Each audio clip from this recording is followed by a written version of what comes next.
Good morning, dear friends, on this the 46th day of Eastertide.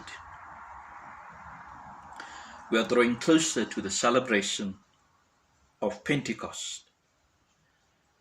We are also midway through the week of Ascension Tide.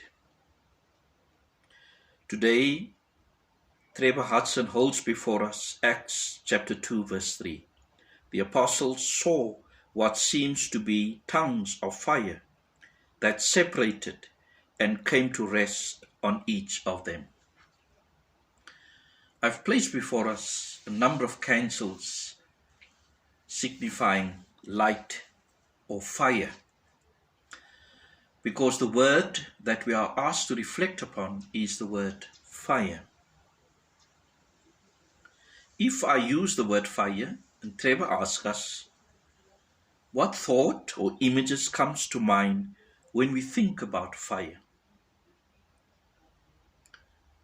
Perhaps you remember standing around a fire with friends and family, warming yourselves on a cold winter's night, or having a braai, or what I like to do, a potjie.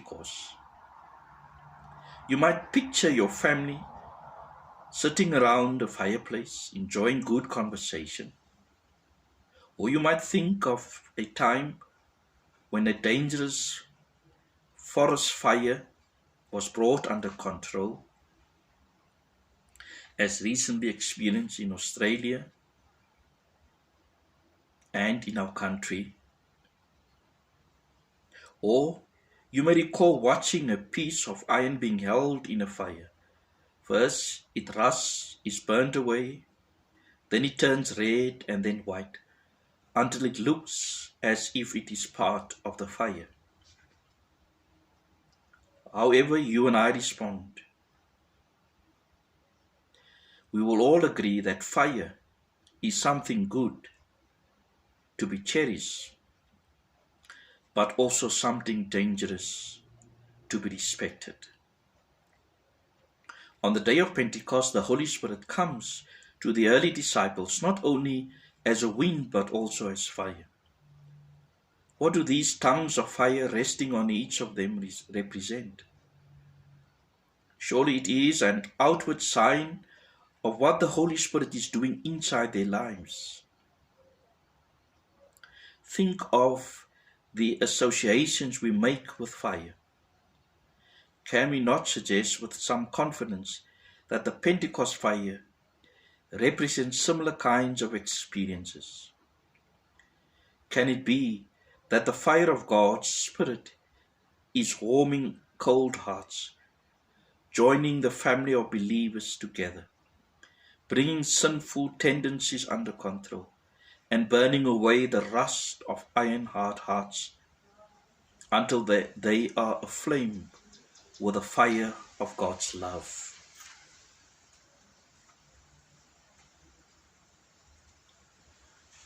I remember a mentor and a friend, Trevor says, encouraging him to always guard the fire within. Trevor says that he keeps these words close to his heart and hope that you and I will so also do that, to always guard the fire within us. We are encouraged to keep the fire of the Holy Spirit burning within us. Otherwise, our hearts can so easily become lukewarm and grow cold. If that happens to us, we must not be discouraged. We are encouraged by Trevor. There is cause for much hope. Pentecost can happen again for you and me.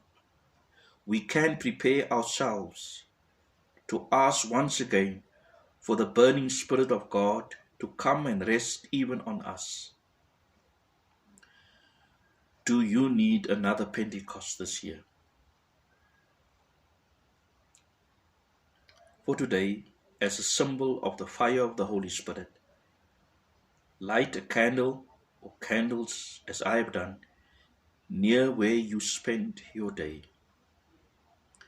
may it remind you through the day that Jesus wants to baptize you with the Holy Spirit and fire.